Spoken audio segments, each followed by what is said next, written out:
Kaya madali lang po. Pero bago tayo magsimula, tayo po muna ay manalangin. Aming Diyos, salamat ngayong umaga na binigyan nyo kami ng pagkakataon at pribilehiyo na ngayong umaga muli po akong makabalik sa church na ito na kung saan ako ay yung tinawag upang kayo o Diyos ay mapaglingkuran. Salamat po sa buhay ng ilingkod na si Pastor Neil, na siya ginamit mo o Diyos upang ako ay tawagin sa lugar ng paglilingkod na kung saan, Panginoon, ngayon ay naroon po ako na ikaw, Panginoon, ang nagtalaga sa akin sa lugar na iyon. Sa pamagitan din po o Diyos ng iyong lingkod. Bagamat wala na po si Ate Beck, alam ko po, Panginoon, na ikaw ang Diyos din na gumamit po sa kanya nung siya po ay nabubuhay upang ako po ay akayan din, Panginoon, sa tunay na paglilingkod sa pamagitan din po niya, Panginoon, ay natunan ko rin po kung paano po patuloy na mag-submit o magpasako, Panginoon, sa iyong lingkod. Kaya salamat, Panginoon, maging sa buhay po ng iyong anak na narito, na dati po ay kasama po nila ako na naglilingkod sa iyong gawain. At ngayon sila ay nagpapatuloy, bagamat ako, o Diyos, ay nagpapatuloy sa ibang lugar na kung saan ako ay tinawag at tinalaga upang maglingkod. Salamat pa, Panginoon, sa pagkakataon na muli kaming magkasama sa lugar na ito. Ikaw, o Diyos, ang aming pong kinakatagpo sa lugar na ito. Nawa ang iyong salita, o Diyos, ay iyong pagpalain upang sa mamagitan ng iyong mga salita, o Diyos, ay patuloy pa namin kayong makilala at patuloy namin kayong mapaglingkuran, o Diyos, ng buong puso, ng buong buhay, buong kalakasan, o Diyos, sapagkat ito ang nararapat naming gawin. Muli, o Diyos, salamat, pagpalain mga iyong anak na pinili nila na ang kanilang mga oras at panahon ay kanang ilagi sa lugar na ito upang ikay katagpuin, pasalamatan, papurihan, at sambahin sa araw na ito. Sa iyo ko po pinagkakatiwala ang mensaheng aking dadalhin, pagpalain mo ito upang ito'y maging pagpapala po sa bawat isa.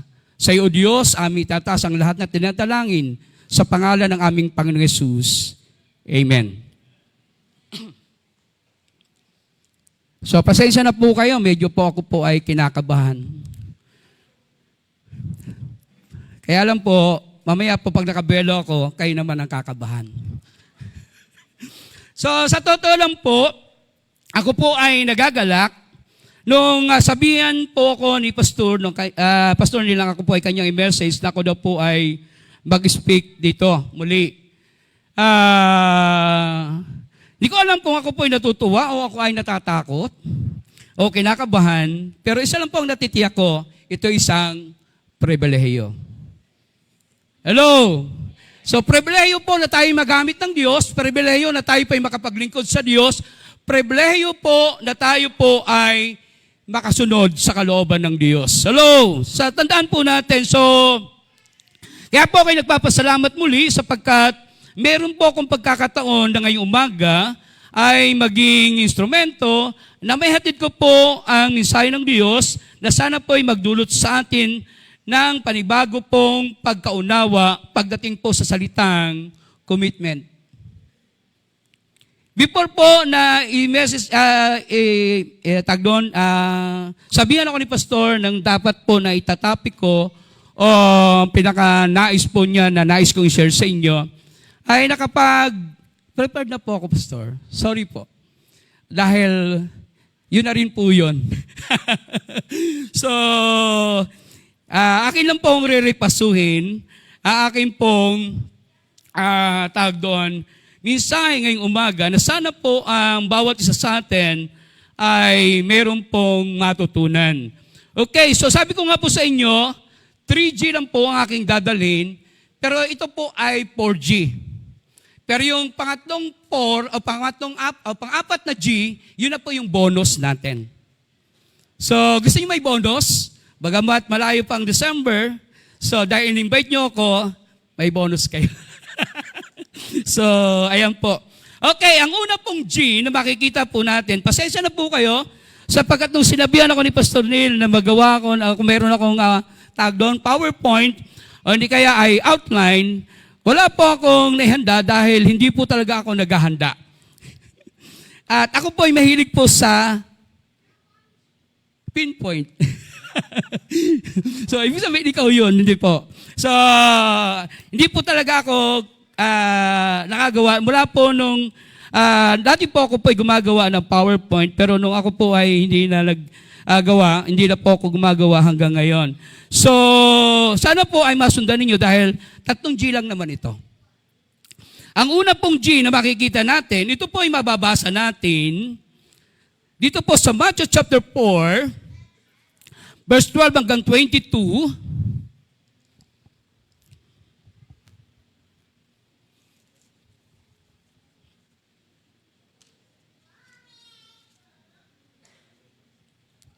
At familiar na po kayo ito. Ito pong G na binanggit ko, ito po ay mga lugar na kung saan ay nagsisimula sa G na mayroon pong malaking kinalaman sa buhay po ng ating Panginoon at sa buhay po ng mga alagad. Okay. So sabi po sa chapter 4 ng Matthew, chapter 12, verse 12 hanggang 22, kung ating pong pasisimulan ang verse 12, hanggang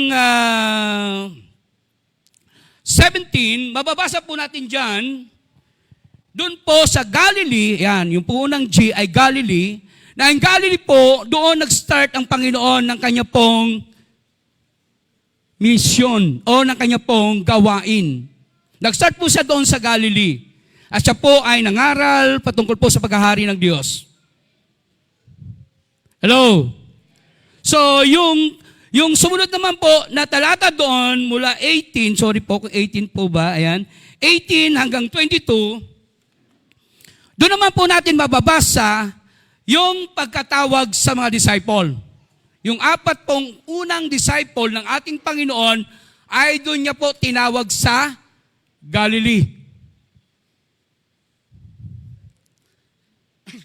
Magkasabay po, ang Panginoon ay naglingkod pasimula sa Galilee at tinawag yung mga disciple, nagpasimula rin na sila ay sumunod. Hello? So, maintindihan po natin na kung saan ang bawat po lingkod ng Diyos ay nagsisimula sa tinatawag na calling. Kung babalikan natin lahat po ng mga Bible character, magmula po kay Abraham, tinawag din ba ng Diyos? Opo. Si Jacob, tinawag din po ba ng Diyos? Opo. Si Moses, tinawag rin po ba? Opo. Yung mga judges, tinawag din po ba? Opo. Yung mga prophet, tinawag din po ba? Opo. Ano pa? Yung mga kings, tinawag din po ba? Opo. At ang mga disciple, tinawag din po ba? Opo. So, ibig sabihin po, lahat ng mga naglingkod sa Panginoon ay nagsisimula sa tinatawag na calling. Bakit mahalaga ang calling? Bakit mahalaga po na alam natin na tayo ay tinawag? Dapat po klarado, malinaw na ikaw ay tinawag ng Diyos. Dahil kung hindi, ano mangyayari? Madali kang tawagin ng iba. Parang ganito na yan kasimple. Nung mga bata pa tayo naglalaro. Tama po ba? Pag tinawag tayo ng nanay natin o tatay natin, umuwi tayo na kahit tawagin tayo ng mga kalaro natin, hindi tayo susunod sana sapagkat alam natin na tayo ay tinatawag na ng ating mga magulang. Kaya dapat po malinaw yung salita pong calling para sa atin. Tunay ba na ikaw ay nakarinig ng panawagan ng Diyos? Kasi po kung wala, ano kaya mangyayari? Madali mo pong i-give up, madali mo pong iwan ang lahat ng bagay. So kaya po si Pastor ni nagtagal, alam niya panawagan po siya. At maraming iba rito, kaya kayo ay nagtatagal sa paglilingkod sapagkat malinaw sa inyo na kayo'y tinawag. Hindi tinulak. O ikaw na, wala eh. Bakit po? Mahalaga yung calling. Sapagkat doon po nagsisimula ang lahat ng pagsunod at pagkakaroon ng commitment kay Lord. Hello? Kasi kung wala, Hindi nakakapagtaka. Na bukas bakalawa, wala ka na.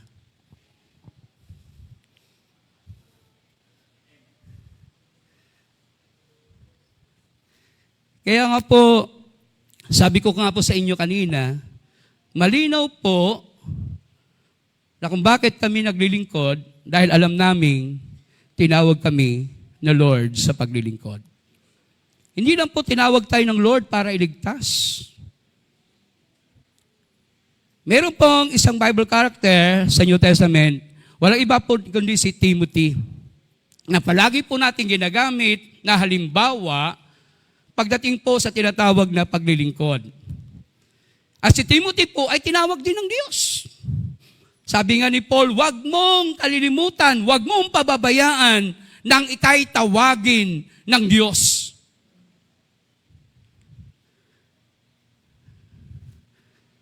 Kaya po napakahalaga po na maintindihan po natin yung pong salita pong calling. Sapagkat kung malinaw po sa atin ang lahat po ng ating ginagawang paglilingkod sa Panginoon, ay maintindihan po natin na tayo po ay tinawag ng Diyos sa ganyang tungkulin. Hello? So yun po ang dapat nating maintindihan. Ang tanong po, tinawag ka ba talaga ni Lord?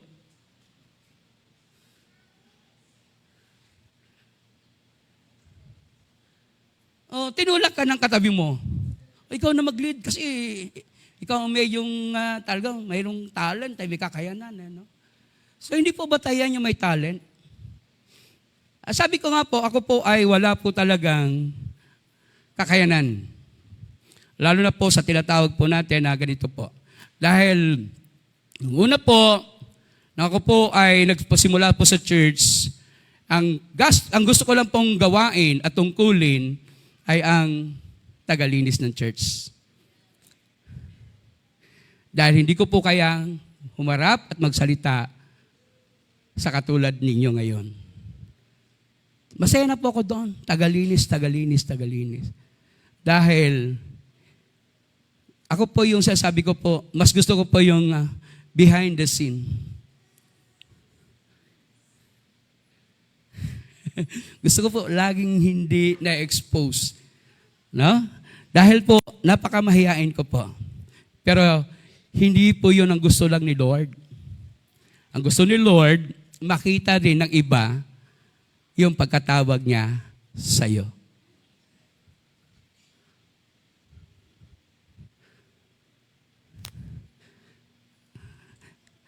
Nung sinabihan ako ni Pastor na mag-speak, sabi ko, natuwa ako. Sabi ko, makikita ko muli yung mga dati kong mga hinahandila ng mga kabataan. Na iniaalala ko yung mga pangalan nila, si ganito, si ganyan, si ganon. Pero nagulat lang ako dahil yung hindi ko ini-expect na hindi ko makikita ngayon ay nangyari. Na ang inaasahan ko ay makikita ko siya ngayon.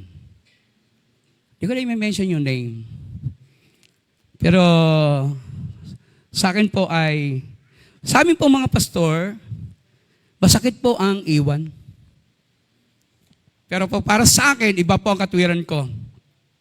Di baling iwan nyo ko, kailanman hindi ko kayo iiwan.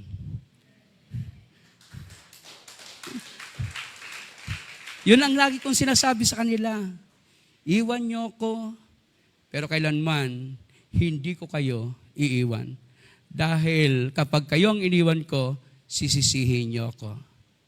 Ama, pero kung hindi ko kayo iniwan at ako ang iniwan ninyo, kailanman hindi nyo ako masisisi.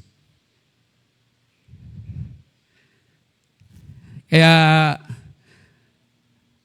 malinaw sa atin po dapat yung salita pong calling. Bakit po? Kapag wala yung salitang calling, hindi ka makakarating sa pangalawang G. No? Hindi ka makakarating sa pangalawang G kung wala ang unang G. Dapat malinaw sa'yo, saan ka nagsimula. Ako malinaw sa akin kung saan ako nagsimula. dito. Kaya every time na ako'y harap sa New Hope, lagi kong sinasabi, si Pastor Neil at si Ate Beck ang reason kung bakit ako narito. Alam niyo po, ako lang po ay natuwa sapagkat mga nakaraan na pong mga panahon, meron pong sinabi si Brother Roger, Pastor. Hindi ko lang po nasabi sa inyo. Sabi ni Brother Roger, look at Pastor Dick. Yung kanyang loyalty.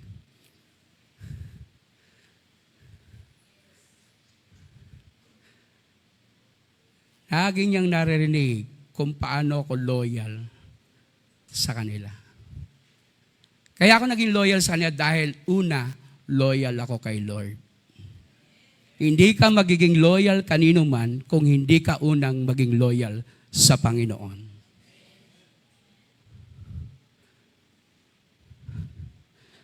So, bagamat may mga nangyari, pero nangyayari talaga yon.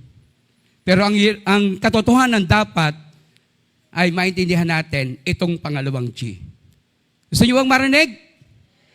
Pastor, invite niyo lang ako sa next Sunday para itong pangalawang G ko i-discuss ko, Pastor. So, ayan, sige po, punta na natin para, kasi sanay lang ako mag-speak mga 20 minutes to 30 minutes. Binabawi ko lang po dito kasi dito yata walang oras walang limit, Pastor, ano? Okay, so haba-habaan ko na. Okay, pangalawang G po. Sa Matthew 26 naman, tingnan natin. 26, verse 36 hanggang 46, at mababasa din natin yan sa Mark 14, 32 to 42, at Luke chapter 22, verse 39 hanggang 46. Alam ko, pamilya na kayo dito. Yan. So, puntaan po natin. Hindi na rin po natin yung babasahin niya ng mahaba para i-ano lang po natin kung ano po talaga yung nakasulat po dyan. Okay, 26 ng Matthew, verse 36 hanggang 46. Yan. Okay. Ito po yung kwento na kung saan ang Panginoon ay pumunta sa pangalawang G, Gethsemane. Okay? Nung gabi pong iyon, ang Panginoon ay pumunta sa Gethsemane kasama yung kanyang mga disciple. Tama? At doon po ay nag-pray ang Lord. Tama po ba? Dahil malalapit na po yung kanya pong pagganap ng talagang pinaka-highlights ng kanya pong paglilingkod.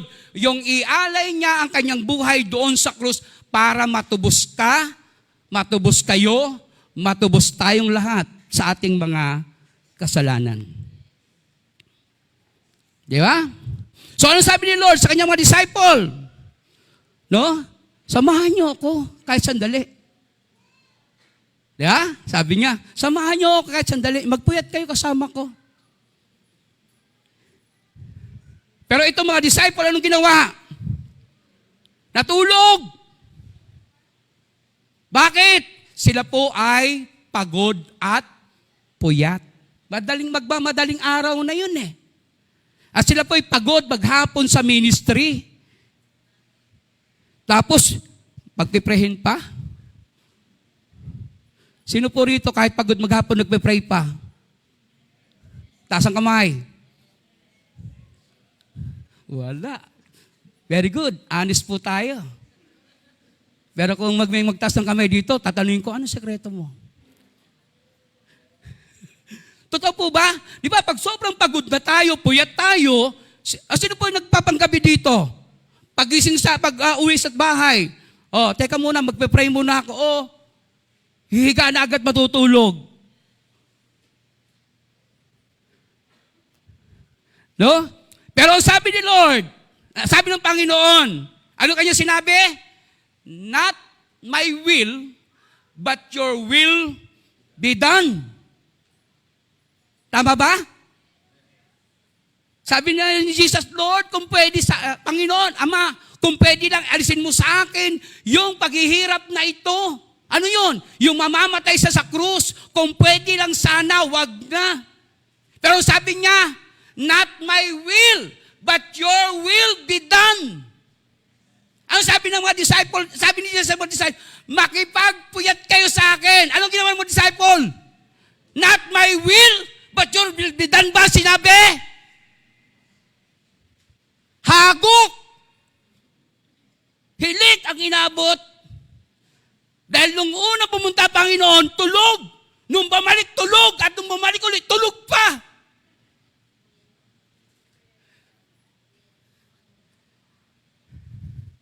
Pag Sunday, pagod.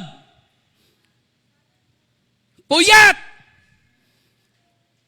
At oras ng church, anong sasabihin mo? Not my will, but your will be done, Lord. Ganun ba?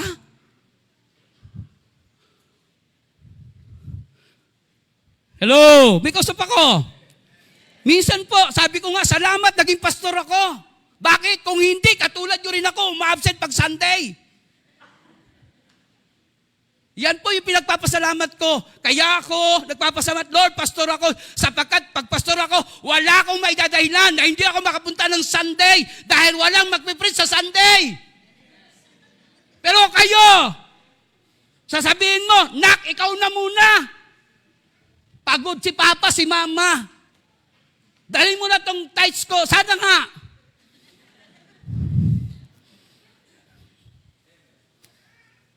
Hello? Ikaw sa ako. Oh. Kaya po kung walang calling, walang not my will, but your will be done, Lord.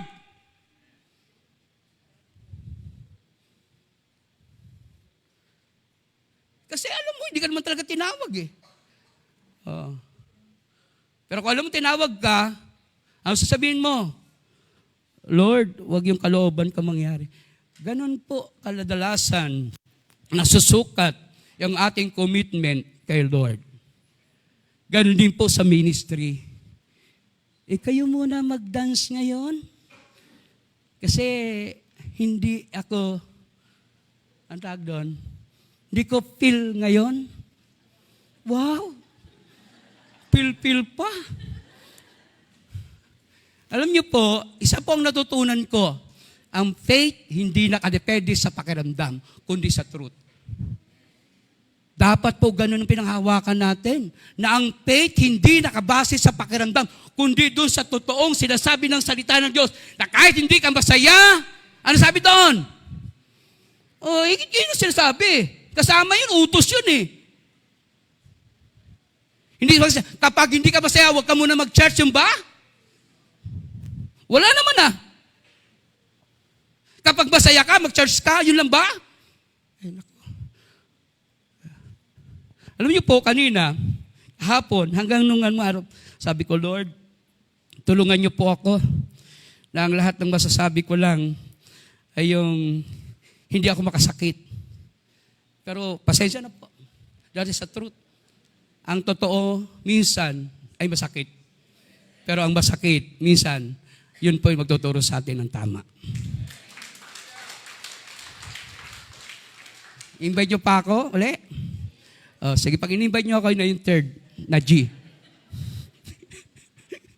Hello, malinaw? Yung pangalawang G, tandaan po natin palagi na kung saan lagi po nating iniisip, kapag mayroong pinagagawa si Lord, pinagagawa si Pastor, sasabihin ko sana kay Pastor, hindi ako pwede. Yung pag-speakin ka doon sa 50 years na church, na hindi ka pa nag-speak sa pulpit ng talagang matagal, pero wala kang magawa. Not my will, but your will be done, Lord. Kaya nung pagkatapos ko mag-speak, wala man ang bumate. Sabi ko, uwi na sana ako eh. Kaya lang, wala nagbigay pamasahe. Hindi ako makuwi. So sana po maintindihan po natin. Okay. So yun po yung kahalagahan na lagi po nating maalala na ang ating pong ginagawang paglilingkod ay hindi po madali. Kapag nakakaranas na po tayo ng hirap, nakakaranas na po tayo na kailangan, ano ang pipiliin natin? Yung kalooban ba natin, yung kalooban ni Lord? Dapat po lagi nating sinasabi, not my will, but your will be done, Lord. Pag Sunday morning, pagod ka, not my will, Lord, but your will be done. Lagi po. Kasi po minsan, talagang hindi maiwasan pagod tayo. Tama? Hindi rin maiwasan na minsan hindi natin hindi tayo masaya. Hello? Kasi po, kung wala rin po itong pangalawang G, hindi ka makakarating sa pangatlong G. At lalong hindi ka makakarating sa pang-apat. Tuloy na natin. Huwag na natin pahabain. Parang gusto na ninyo marinig eh. Ayan. So, pasensya na po kayo kasi po naubos yung ink ng ballpen ko habang ako nagsusulat kaninang madaling araw. Napunta po sa lapis kaya medyo malabo. Buti na lang po nakatuklas ako ng isang ballpen kaya yung dulo malinaw. Kaya mas malinaw yung conclusion sa kaysa sa pangatlo.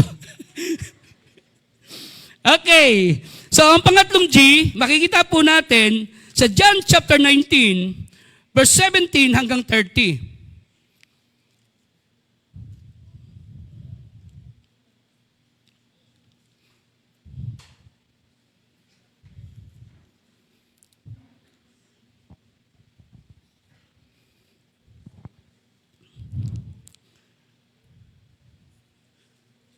Yan.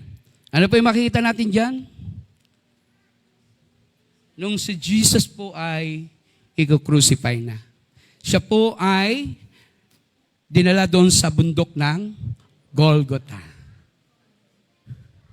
Okay? At ano ang Golgotha? Sabi nga doon, sa ibang salin, lugar ng mga bungo. Tinitingnan ko siya po pala ay talagang doon ina-execute yung mga salarin o mga may kasong mabibigat. Doon po talaga pala yun. Kaya po tinawag doon dahil doon po yung sinasabi. Pero sabi naman po ng ilan na mga nag-aaral, bundok daw yun na mayroong parang hugis bungo. Pero hindi ko po ako naniniwala kasi hindi ko na po nakita eh. Pero naniniwala po ko doon si Jesus namatay. Hello? At ang pangatlong G, ang sabi doon, it is finished. Doon sa Golgotha. Sinabi ni Jesus, it is finished. Tinapos niya ang kanyang tungkulin. Tama po ba? Hello? Basahin natin anong verse ba yon?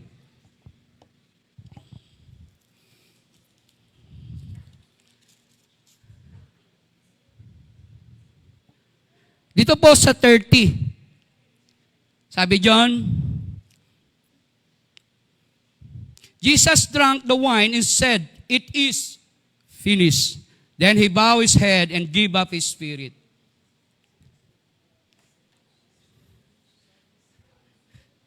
Hindi mo matatapos ang iyong ginagawang paglilingkod kung hindi ka tinawag at hindi mo rin matatapos ang iyong paglilingkod kung hindi mo sabihin kay Lord, Lord, your will be done. Tama. Tama po. Pero ang nakakalungkot, hindi talaga tinapos kundi tumigil.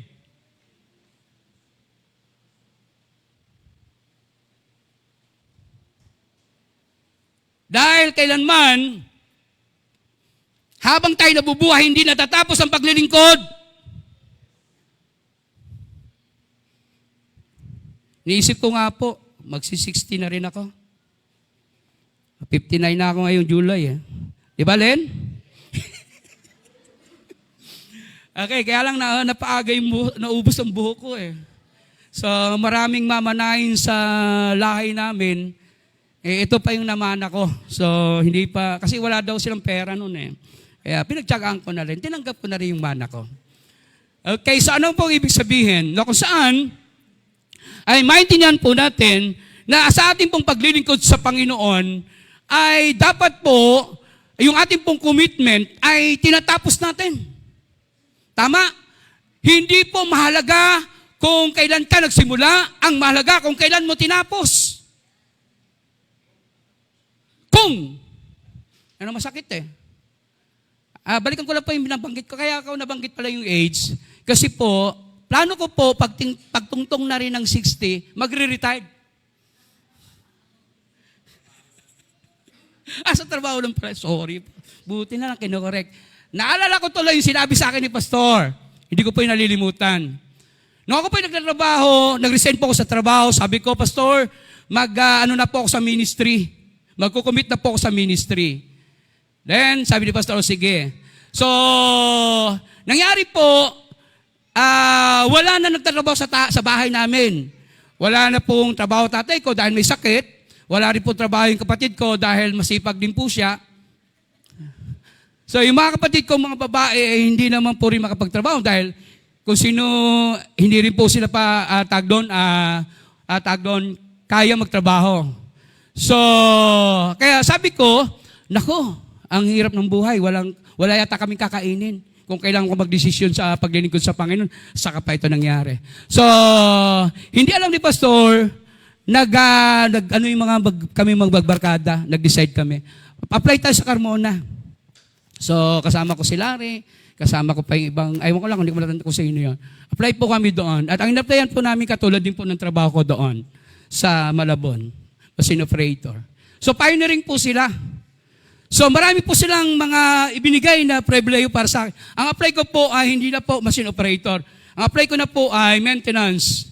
Sapagkat ako rin po ay nag-maintenance ng ilang month doon nung na-discuss po yung aming tag doon maintenance. So, inopera na agad ako. Sabi ko, meron akong kondisyon. Hindi ako pwede pumasok ng Wednesday, hindi na ako pwede pumasok ng Sunday. Sabi niya, sige. Bibigyan pa kita ng allowance. Wow, sarap. Sabi ko, sarap na magtrabaho. Trabaho ulit. Pero, ito po hindi ko malilimutan. Kasi, pinababalik agad kami nung mga dating na Monday. Friday kami nag-apply, Monday pumapasok na kami. Sabi ko kay Pastor, Sunday. Ayaw ko lang kung naaalala pa ni Pastor. Sabi ko, Pastor, nag-apply po ako ng trabaho. Sabi ko sa kanya, mag-start na po kami sana sa Monday. Sabi ni Pastor, ito lang sinabi niya sa akin. Kung saan ka tinawag, doon ka. So, anong nangyari? Give up ko yung trabaho. At nagpatuloy sa ministry. At hanggang ngayon, sa ministry, sa biyaya ng Diyos, hindi naman ako nagugutom. Dahil binigyan ako ng asawa na magtatrabaho para sa amin. Ayan po. Kaya, salamat sa buhay niya. Dahil po, siya rin po ay nagpo-provide ng mga Panginoon. Pero hindi naman po ako nagpapabaya. Kung may mga patrabaho sa labas, nagtatrabaho po ako. Lahat to ay ginagawa ko para lang po matugunan o masuklian yung ginagawa po niya sa amin. Pero isa lang po ang tiyak ko. Tinawag ako ni Lord. Kaya lang po minsan ito, nag-struggle ako. Not my will, but your will be done. Pero gusto ko, sabi ko nga po, sana, loobin ni Lord, na habang ako ay nabubuhay, makapaglingkod. Dahil yun ang dapat. At masasabi ko, it is finished. Hello? Lord, tinapos ko yung aking commitment sa iyo. Hindi ko tinapos agad, kundi tinapos ko. Marami po tinapos agad. Hindi talaga tinapos. Kaya po, makita po natin yung ating pong commitment sa church at sa Panginoon, parehas lang po yan. No? Sapagkat kung may commitment tayo kay Lord, yung mga gawain na ipinagkatiwala niya sa atin ay ating gagampanan. Na dapat po nating maintindihan, klaruhin po natin sa ating buhay. Tayo ba'y tinawag ni Lord? Dahil po, mahirap po ang sumunod. At lagi po nating sasabihin, not my will, but your will be done, Lord. Then, may confident po tayong sasabihin, Lord, it is finished. At ang pang-apat na G,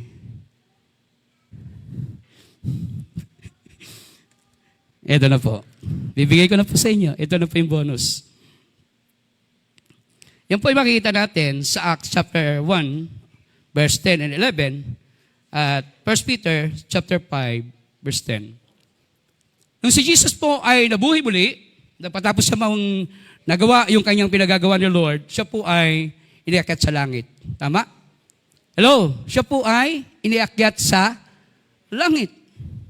Basa natin yan sa Acts chapter 1, verse 10 at 11. Tama po ba? Yan po ba yung nabasa natin dyan? Pero ito po yung maganda. Dito po sa 1 Peter chapter 5, verse 10.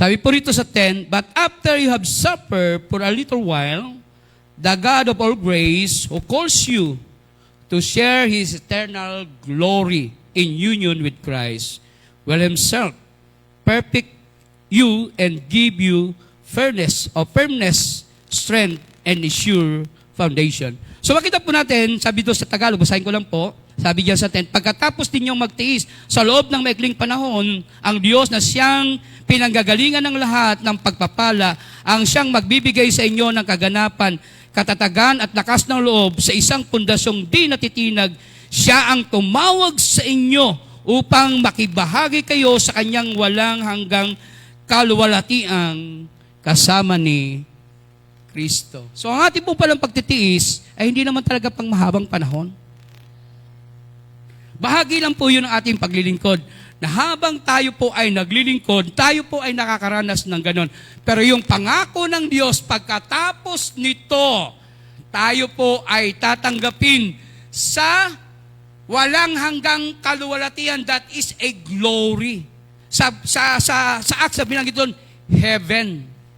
Ano sabi ni Lord doon sa Golgotha, doon sa makasalanan, ikaw ay sasama ko sa aking paraiso. At ang bawat isa po sa atin, pagtiyak yung tinatawag po natin na calling at tayo po'y tumugon sa panawagan ng Diyos at sa ating pagtugon, palagi natin sinasabi kay Lord, not my will but your will be done, Lord. At pagkatapos doon, matyaga nating tinapos ang pinagagawa sa atin ng Lord. Then, yun po yung ating reward. Tayo po ay tatanggapin ng Diyos sa kanyang kaharian. Klarado, malinaw, na maintindihan po natin, ang ating commitment wala sa simula, kundi doon kung paano natin tinapos. Sabi nga po, mahirap ang buhay ng isang Kristiyano kung di mo alam ang pagkatawag sa iyo at habang hindi mo natututunan ang salitang hindi ang aking kalooban ang masunod, kundi ang kalooban, Lord, ay tandaan po natin. Pagkatapos po ng lahat ng ito, mayroon po tayong kapanatagan na masasabi natin sa harapan ng Lord na tayo po ay tinapos natin yung kanyang ipinagagawa. At ito ang salubong ni Lord sa iyo. Ang sabihin niya, well done, good and faithful servant. Lahat ng mga faithful na servant ng Lord, magsabi ng amen. Ganun lang kalakas. Mas malakas. Tandaan mo natin, ang bawat isa po sa atin ay dapat po nating maintindihan ang ating kalagayan sa harapan ng ating Diyos. Nang tayo po ay kanyang tawagin at sa ating pagsunod sa ating Panginoon, dapat po palagi nating sinasabi ang kalooban ng Lord ang mangyari, hindi ang ating kalooban. At masasabi po natin sa harapan ng Panginoon, Lord, tinapos ko po ang iyong pinagagawa sa amin. Parang ganito lang naman kasimple yung sabi ni Pastor, kamusta na? Tapos na kayo? Pastor, tinapos ko na. Lagi ko narinig doon, sinong sasabi noon? Walang iba kundi si Joel. Pastor, tinapos ko na. Lagi po niya sinasabi. Kasi may pinapagawa sa kanya. Sabihin po niya kay Pastor, Pastor, tinapos ko na yung pinagagawa niyo. Sabi ni Pastor, nga, okay. Di ba? Ayos. So, sana po maintindihan po natin. Ang buhay po natin sa harapan ng Panginoon ay palagi pong dapat po ay ayos sa harapan ng ating Panginoon. Yun lamang po at sana po ay matandaan po natin yung aking pong iniwan sa inyo ngayong umaga na sa ating muling pagkikita kung loobin ni Lord ay baka 5G na yan.